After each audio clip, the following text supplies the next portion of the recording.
YouTube. So last week was the kids' chance to do their monthly rewind, and go figure, the week that we don't do one, there's so many things that we want to talk about. Yeah, lots of things we didn't cover. I know. What were some things last week you wanted to talk about we didn't get to? The dress. Which I could care less about that stupid dress. Anything else? I can't remember them now that I'm on the spot. Okay. But there was a bunch. So we will start off with TV, because this week there's been a whole bunch of interesting things, controversies going on in the internet about some of the TV shows I watch. The first one, Looking, which I don't really care for the show. I kind of watch it for the eye candy, and it's kind of like a soap opera. It's not really gay reality in my eyes, but whatever. One of the guys on Looking is an actor by the name of Russell Tovey. Russell Tovey. Tovey. I always say Tovey. And he made some comments about his masculinity, that he was proud to be masculine and that his dad raised him kind of rough.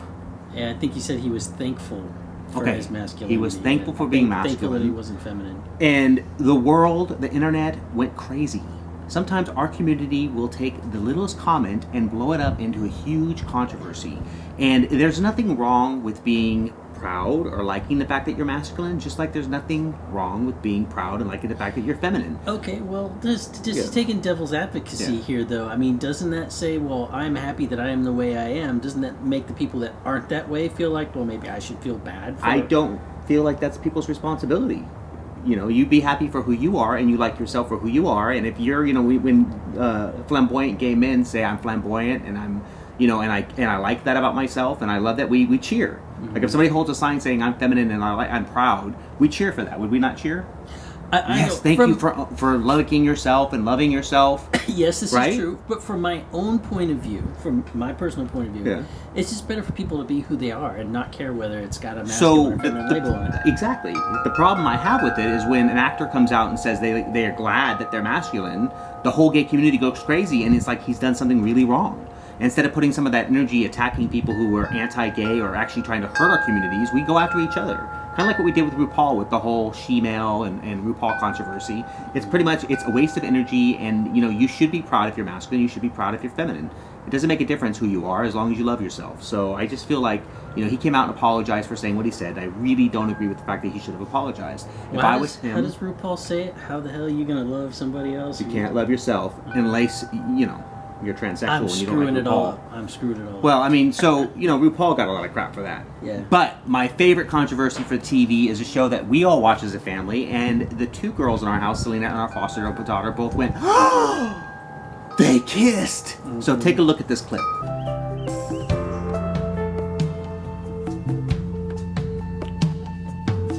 Okay, so conservative media went nuts over that kiss. They are actually 13-year-old kids, and the show is The Fosters, and is the youngest same-sex kiss on television.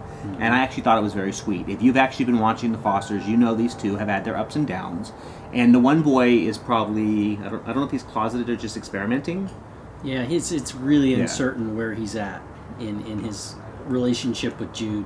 Yeah. It's really uncertain where Jude is at, which I think it's really realistic to how a lot of kids approach sexuality. Why do you think it's uncertain where Jude is at? Because it's pretty much... Because they won't come out and just say Jude is gay. They won't. I mean, Jude is 13 years old and he hasn't claimed the fact that he's gay yet. He hasn't come out of the closet. Which is why it's uncertain. But we all know Jude's gay. But that's why. Yeah. No, we don't.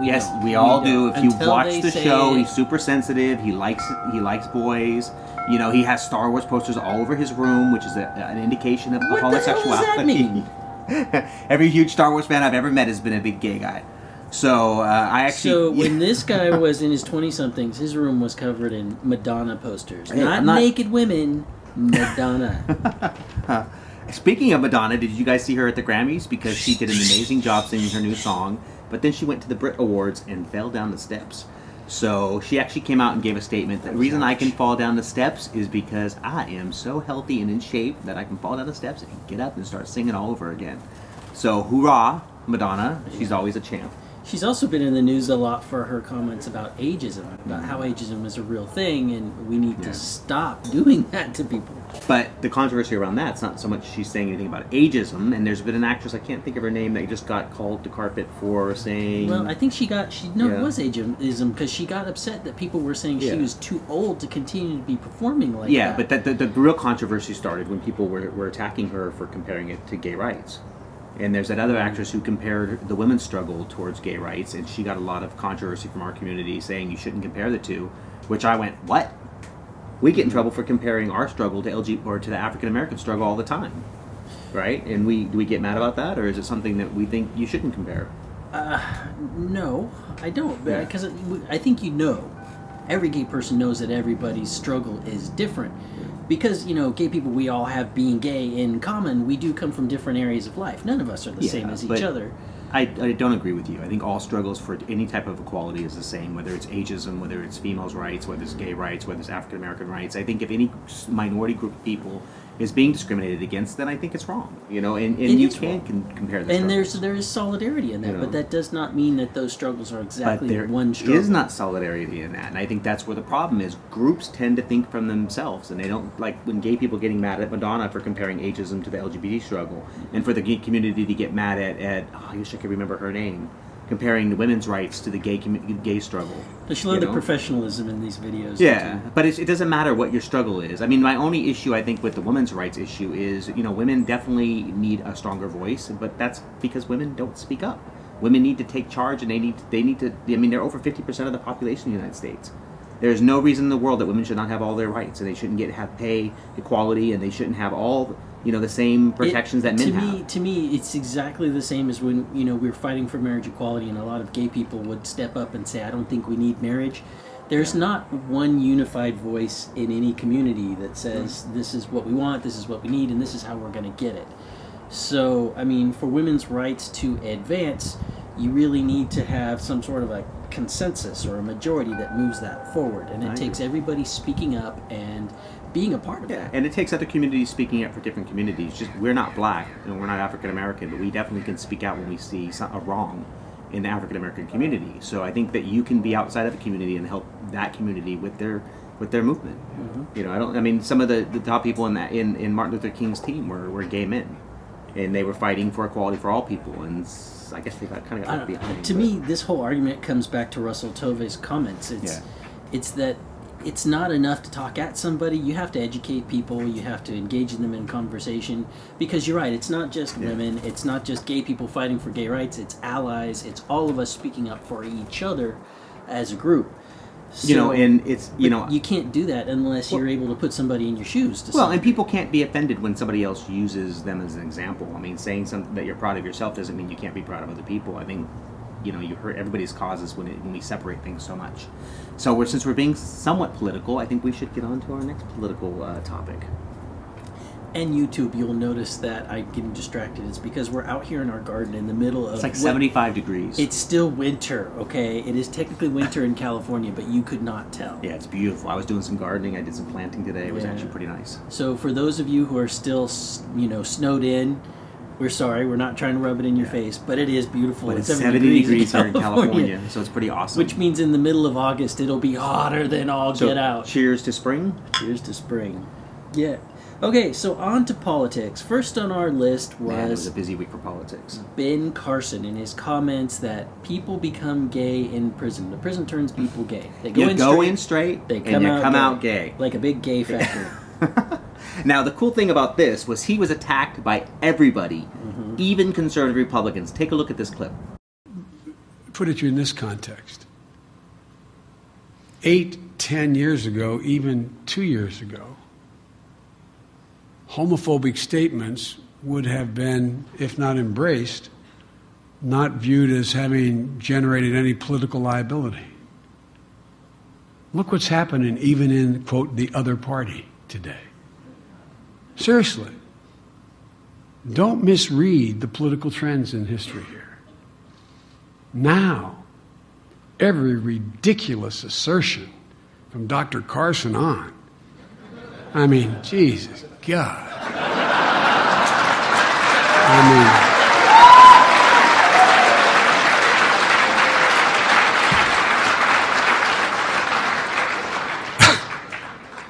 Oh, God.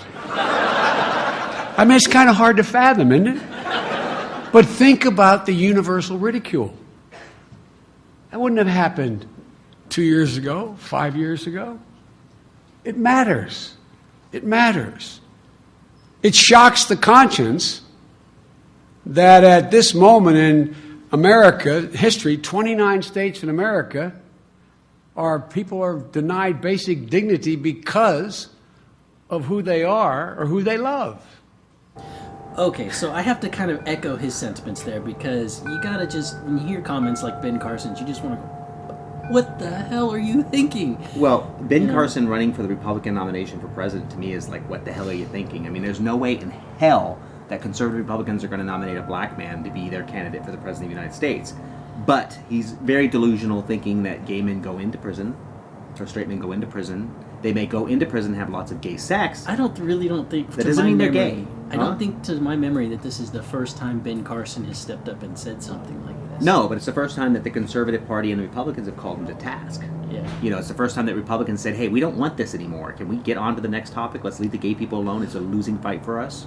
Yeah, but I think the Republican Party is very split in that point of view, because, was it Jeb Bush's advisor now has started to separate himself from a lot of his pro-gay marriage views, because he's starting to step into Jeb Bush's presidential campaign, and they're just sort of aiming for that really far-right vote. So that means that far-right vote still exists. Yeah, so but while some of the Republican Party might be okay, I disagree with you completely, done with though. it. It's like the far right. They even on the far right, if they make comments about gay people, they lose. They cannot win enough votes if they isolate a group of people. See, they but no longer are using that argument. You won't hear it in this coming because I'm in politics all the time. You will not hear them talking about gay issues in the next couple months, and they're trying to figure out who's going to win their nominations. They won't talk about it. It's a dead issue for them now. So I don't think it's a dead issue. I think it's something they know it makes them look bad, so they don't talk about it's like it anymore. racism. They'll talk about it in the room when it's full of straight people. They're not going to talk about it in the public. They're not talking about it in the news because it's a losing battle for And them. I think that's, you just made my point for me. Yeah, but who cares? Who cares if they keep it behind closed doors and talk about it? I'm not voting for them anyways. The point is they're not willing to talk about it in the press, because if they do, they get, like Ben Carson, destroyed. Okay. Ben Carson destroyed himself. Okay, so this is all about the Supreme Court right now. So pretty much we know that marriage equality is coming up again to the Supreme Court. But what's big this week is that everybody's filing briefs with the Supreme Court. Yeah, like 473 companies, Google, Apple, I mean everybody, Starbucks, all came out and basically said, hey, it's time for marriage equality in the United States. Mm-hmm. But even conservative Republicans? I'm going to let you take that. No, I mean, Republicans, it was like 300 or 400 Republicans came out and signed their own, what do they call them anyways, when people... Amicus briefs. Amicus briefs, basically saying, hey, it's time for marriage equality in the United States. This is a losing battle. We've lost, so let's go ahead and get it done with so we don't have to talk about it no more. Well, also of note in all these filings is the Obama administration that filed their own brief and made the statement that they feel that gay marriage bans are unconstitutional, which is a very strong stance to take from a sitting president and his administration. Obama's done more for gay rights than any other president in history, so I think he definitely has set the bar for all future Democratic candidates or presidential nominees, because if you say anything less than what Obama's pretty much already said, forget it, you don't have my support. Hillary. So we're all hoping for big things out of the Supreme Court, but we know very much not to count your chickens before they're hatched. Something we talked about a lot. Yeah. But before we wrap this up, there's two announcements we want to make. We're actually going to LA down in April. And what are we doing in LA in April? Star Wars celebration. Yeah. So if you guys are going to see the Star Wars convention in April, it's it's in Anaheim, right next to Disneyland.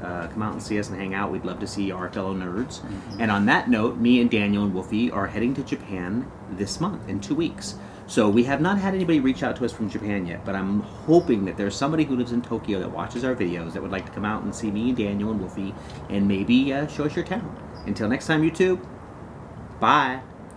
Bye, YouTube. Sorry for the speed run.